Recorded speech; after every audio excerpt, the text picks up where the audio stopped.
It's Tuesday, the 30th of April, 2024. Welcome to the Fast 5 Business News by Fear and Greed, where we give you the top 5 business stories you need to know in just 5 minutes. I'm Michael Thompson, and good morning, Sean Aylmer. Good morning, Michael. Sean, 5 stories, 5 minutes. Let's go. Story number 1. The chair of Star Entertainment Group, David Foster, has been removed from his position by the company's board a week after conceding he had been overly emotive and trigger-happy with his text messages to the then CEO. Star Entertainment claims yet another casualty as the board desperately fights to retain the gaming group's ability to operate in New South Wales, its home and biggest market.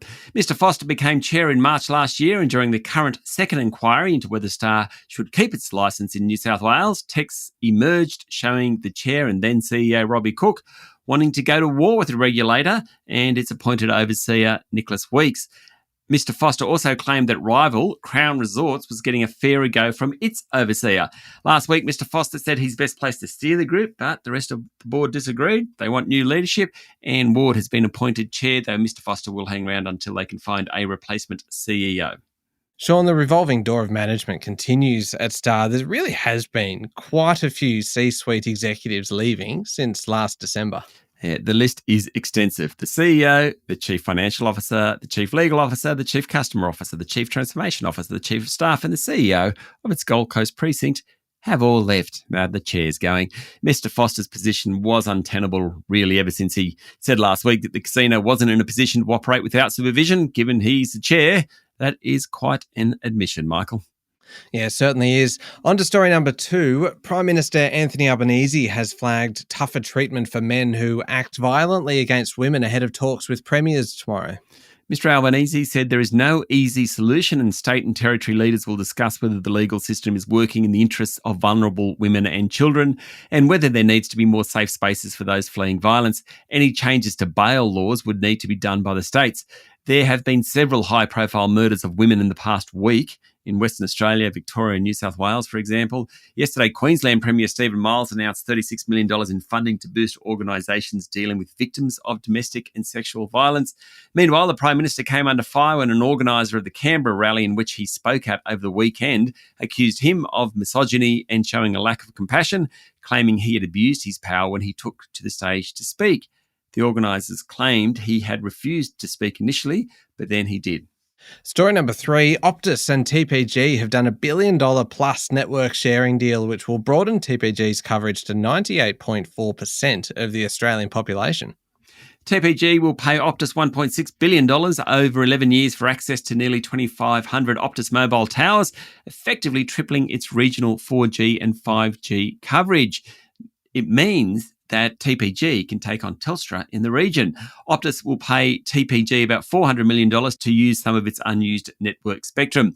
Now, the two companies will maintain control over their own core networks and continue to operate in metropolitan areas separately. In fact, they'll be competitors. TPG, which operates brands including Vodafone, TPG, iiNet and Felix, walked away from a similar deal with Telstra last year because it had been blocked by the ACCC. Now, after it was blocked, the competition watchdog encouraged TPG to enter negotiations with Optus.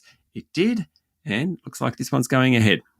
On to story number 4. Sydney's most successful FM breakfast radio show, The Kyle and Jackie O Show, debuted in Melbourne on the KISS network yesterday, hoping to really do what no other radio announcers have done, be loved in both Sydney and Melbourne.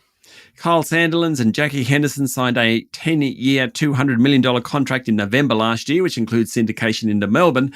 Australian Radio Network, owner of the KISS network, has promised to spend between $4 million and $6 million launching the show in Melbourne. That's big money in radio land, and the group's hoping to attract revenue, notwithstanding that the show itself is brash, crass, and sometimes offensive. But it does have a massive following in Sydney.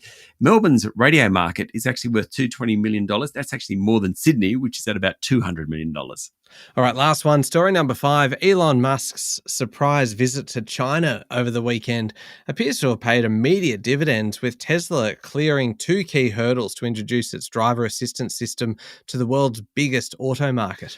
The US electric car maker will partner with Chinese tech giant Baidu Inc. for mapping and navigation functions to deploy what it calls full self-driving, according to a report on Bloomberg. Tesla's also cleared a key data security and privacy requirement in China, which would help ease some of the concerns over its data security issues. The moves come after the Tesla chief executive made an unannounced trip to China on Sunday, seeking approval for driver assistance software that could help arrest the car maker's revenue decline. Now, Telstra's share of the Chinese auto market last year, from the beginning of the year, the first quarter was about 10.5%. By the end, it was 6.7%. So Elon Musk was in damage control. Certainly was. All right, there we go. The top 5 business stories in 5 minutes. Thank you, Sean. Thank you, Michael. It's Tuesday, the 30th of April, 2024. Remember to hit follow on the podcast. If 5 minutes isn't enough for you, you can find our longer daily show called Fear and Greed wherever you listen to podcasts, or at fearandgreed.com.au, which is also where you can sign up for our free weekly newsletter. It comes out every Wednesday. I'm Michael Thompson, and that was the Fast 5 Business News by Fear and Greed. Have a great day.